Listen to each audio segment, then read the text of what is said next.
Well, hello, friends, and again, welcome to another session here on Web Chat. Good to have all of you with us once more. As you can see, I've got my colleague and good friend, again, Mr. Adrian Davis down here from Burlington, Ontario. Good to have you, Adrian. Wonderful. It's always good to be back. Great, great. Glad you are back. And as many of you may or may not know, Mr. Davis is our co-pastor there in Burlington, Ontario, as well as up there in Ottawa on the far east side of the province of Ontario, sharing it with Murray Palmatier, I think it is. Absolutely. Yeah, that's right.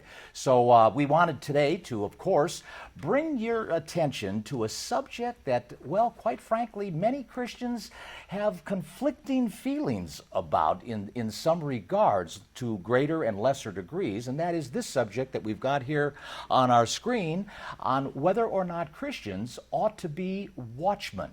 And frankly, this topic today concerns the fact of whether or not we as Christians, Adrian, should have a sense of responsibility, a sense of accountability to our society, to our neighborhood, be it to our church or to those around us, that we should be able to stand in the gap in the day and age that we're living in when we see things that are just not going right, and to essentially be the whistleblower, to cry aloud and let our voices be heard that, hey, you know what? That's not the right thing to do. And in all due respect, many Christians have taken position, as you may or may not know, and I think you do, that frankly the work of those involved in the public square should not be shared with Christians. You got religion over here, and you've got the secular business over here, and this separation of church and state should always be respected. We don't get involved. We stay religious, keep religion in the church buildings, and leave the politics to the politicians, because that goes along with what I'm talking about, and that is some people just think plain flat out Christians ought not to be involved in politics. They shouldn't be talking about politics. So my question to start this session out to you, what is your feeling about this? What's your sense of responsibility as a Christian man to your sense of accountability to the society that we live in as a Christian? Should you get involved when things do require attention? I'm actually disappointed, Bill, that Christians would believe that the Bible is separate from the world around us. I think when we say separate church and state, and that religion, keep religion, quote, in the church, and keep politics to the politicians, it makes the Bible academic. The Bible is a book about reality, and all of the servants of God need to be aware of what's happening around us. And in fact, Matthew 24, a prophecy from Christ himself regarding Christian conduct in the last days, I think speaks very pointedly to this topic that you've brought up. Should Christians be watchmen? And I think categorically the answer is yes. That we, and all the prophets were aware of what was happening around them politically. I think of Isaiah, who was constantly in the palace, talking to them about world powers, superpowers, that Assyria is coming down, Babylon is coming up, and very aware of what was happening on the world stage, and warning the king, even on pain of death.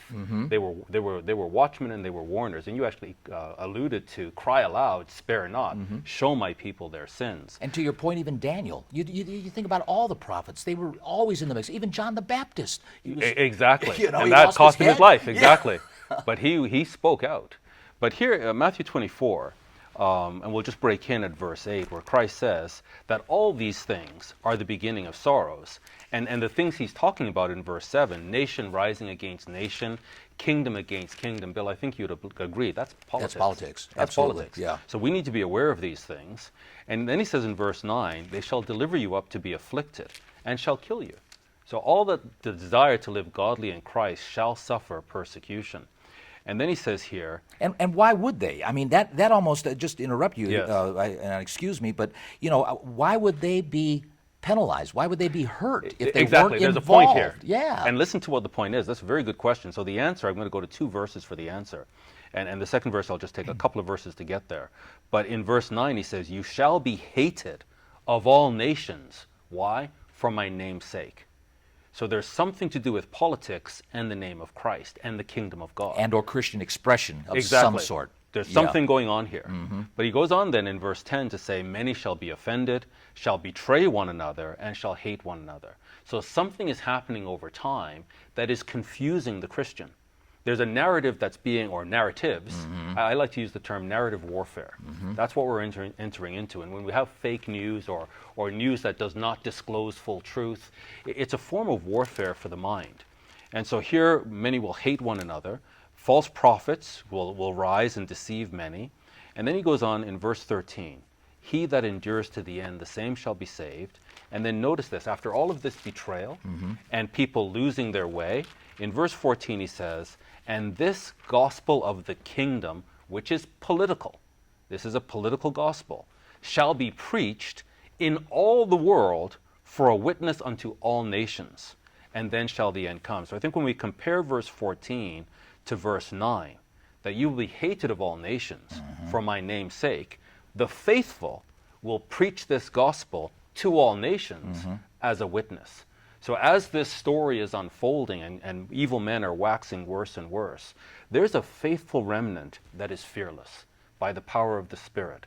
And they preach in every nation this political message of the kingdom of God. And I would think that based on what you're saying there, that's implicit of the fact that whatever they are representing, whether it be in word or behavior, what they stand for in their lifestyle or whatever, the fact of it is, it appears as though it's incompatible. Absolutely. With it's a contradiction. Government is doing at this Totally. time, causing harm's way to come to them.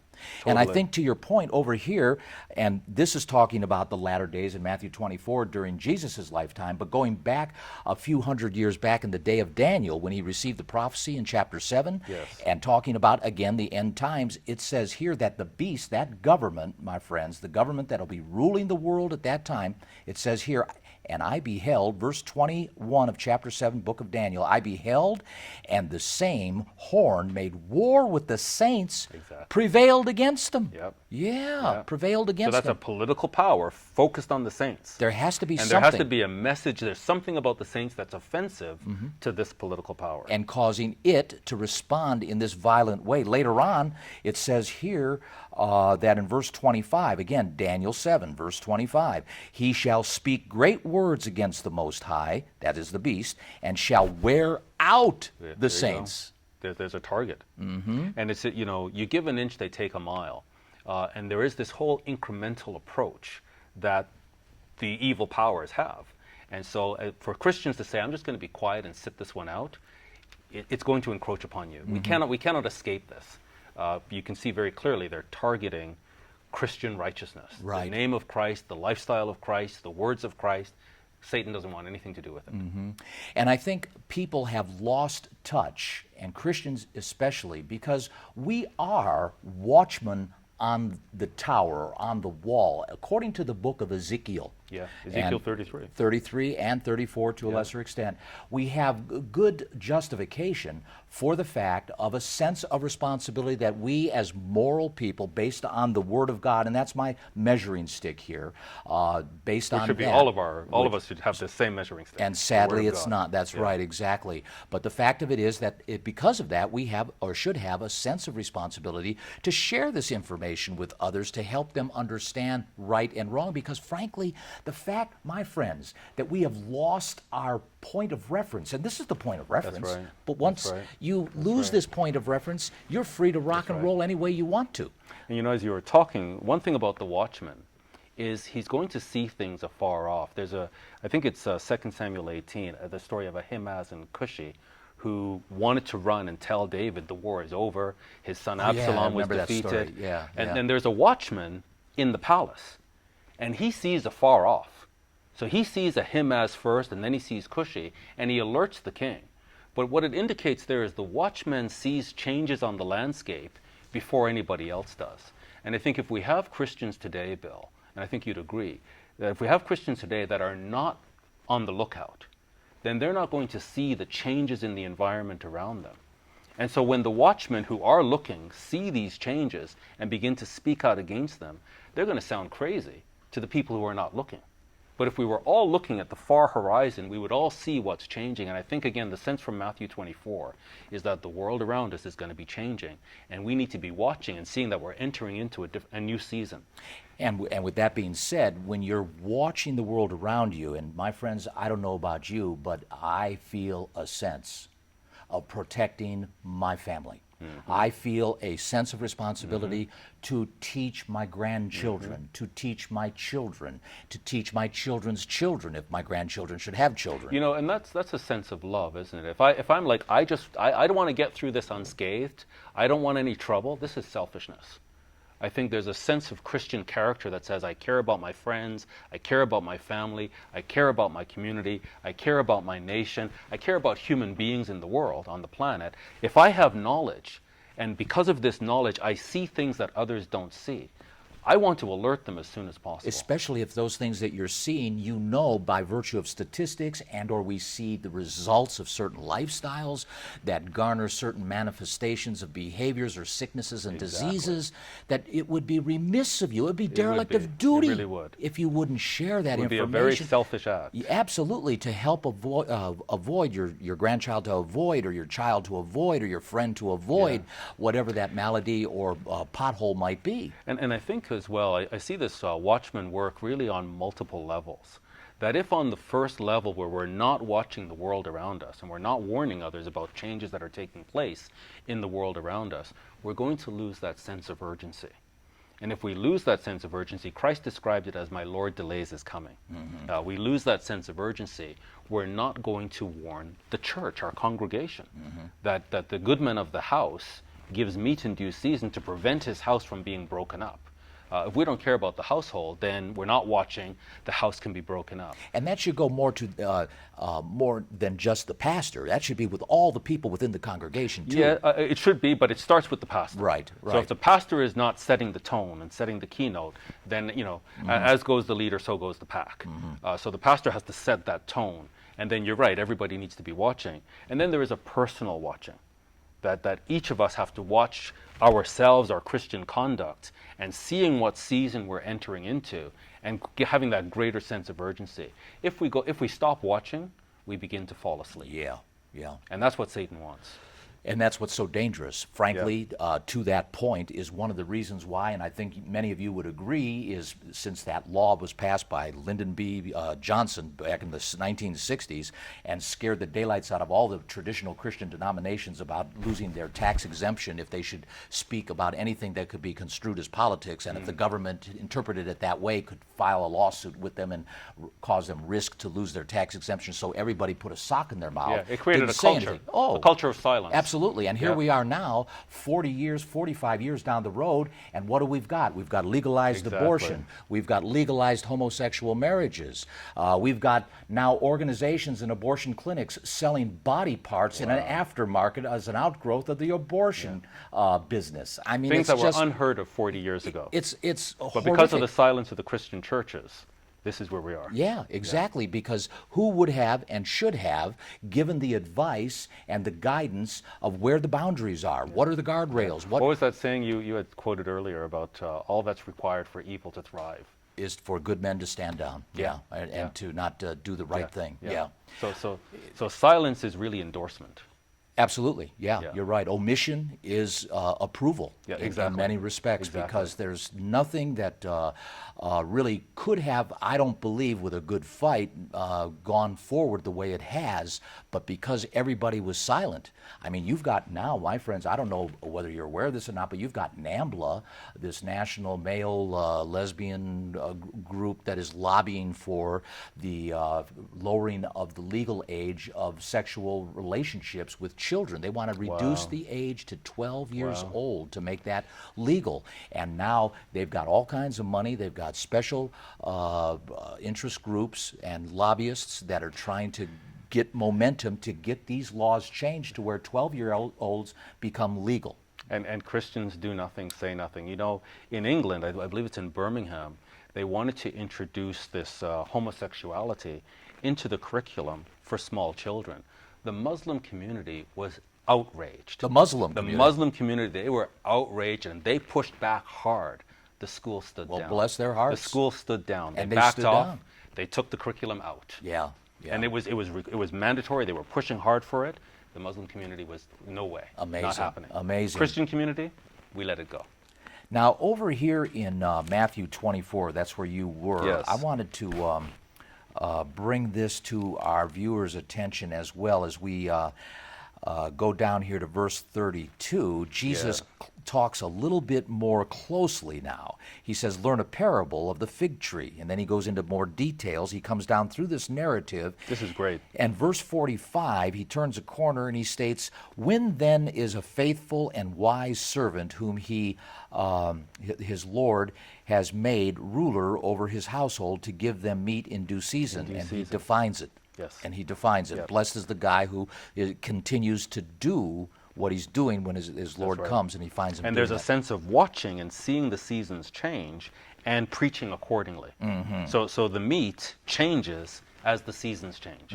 But you've got to be watching to see that the fig leaf is now appearing, summer is near, we need to change the message. So there really is a sense of watching in this passage. And Mark 13 is the sister chapter Yes. to Matthew 24, and most specifically to this point about watching, we read here the words of Mark as he records it. He says in verse 32, and again verse 28, now learn a parable of the fig tree, same gist of the narrative here. Which means you've got to be watching. You got to be watching. He says, verse 32, but of that day and that hour knows no man. Verse 33, take you heed, watch. Exactly. And pray that you know not when the time is. Yeah. Right, for you know not. For the Son of Man is as a man taking a far journey, left his home, gave the authority to his servants, to every man his work, and commanded them to watch. It's a command. It's a command. Yes. Watch. Yes. And of course, watch yourself. Yeah. Watch your family. Watch the family, the congregational family. Watch how you're absorbing things, tolerating things, because toleration in deep volumes can lead to compromise. And it changes our character. If we tolerate, then we change. Absolutely. Yeah. And he goes on here, verse 35, watch therefore, for you know not when the master of the house comes, at even, midnight, or the cock crowing in the morning. I see, he says here, 36. Verse 36, lest coming suddenly he finds you asleep. And the more we tolerate, the more we go to sleep. Yeah. And he says, and I say unto you, and I say unto all, watch. Watch. Yeah. Watch. And out of the abundance of the heart, the mouth speaks. Right. So if you're watching, your heart is filled, you have to speak. Yeah. And it's important to God. I mean, we referenced Ezekiel. I'm going to turn back over there to chapter 33 in this case, where it gets quite detailed about this responsibility. But he outlines this word about the watchman. He says here, this is great. I bring a word upon the land, verse 2.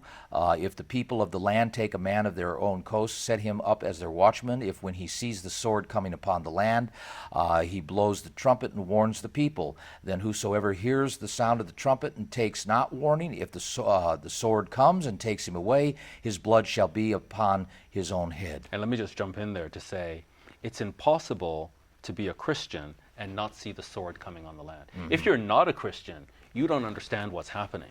But if you're a Christian and you're reading the scriptures, you see these political decisions, the impact that they have. You see the sword coming on the land. We are, by virtue of definition, watchmen. And therein lies, I think, and we talked a little bit before we came on the air here, of the third category.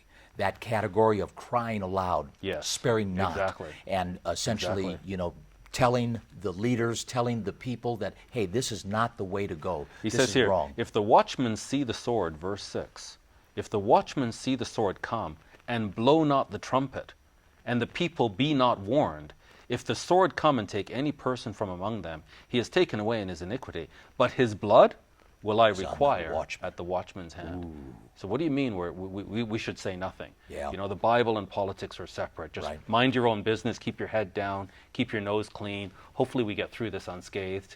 That's not the way God looks at it. No, that's not. And sadly, I think party politics comes into play with even people in the church, whereby if we would let that go and forget about Democrats and Republicans and all these parties that divide us left and right and middle and all these things, we'd be far better off, because if we became more policy oriented, because for the life of me, I can't in some cases think, how do people even accept the fact that, for instance, this Jussie Smollett guy, I mean, he is as wrong can be. He was caught red-handed. And he was playing politics. And he was playing politics. He was trying to generate a scenario, a narrative that was completely false. They call it even a false flag. And frankly, and sadly, he got caught, and as a result now is still, in some eyes of the people, he's okay, that he's not guilty. Wow. And the policy of that is, in my mind, confusing, because how can you not hold somebody accountable for breaking the law like that and claim that, well, he's not responsible? And he's only one of many situations. And that's really, to me, that's at a micro level, which we should be aware of. We should also be aware on a macro level. Right. As Christians who are going to inherit the kingdom of God, who are going to reign with Christ, we should be incredibly interested in what is happening on the world scene. You know, for me personally, and everybody has their opinion, I have never voted. I'm not interested in voting. I am not political. In fact, Bill, I'll tell you, I was visiting an optometrist, my annual checkup, and you know, she's quite aware politically, so we have these conversations, and she says to me, you should run for politics. You know, because I'm interested in politics. Yeah. She thinks I want to be in politics. I want nothing to do with politics, but I want to be aware of what is happening politically on the world scene. Why? Because I'm a Christian. Right. Because we're going to be reigning with Christ. And we need to understand globally what is happening. Exactly. And I think Christians miss this point in that we need to be policy-oriented and not personality or party-oriented. And need to understand the implications of policies. Exactly. And when these policies are passed, what is the impact on society? And as Christians, what is our commentary on this? And you may not like the person. Yeah. But what are his policies or her policies? And we really shouldn't care. Well, I mean, we shouldn't really care about personality.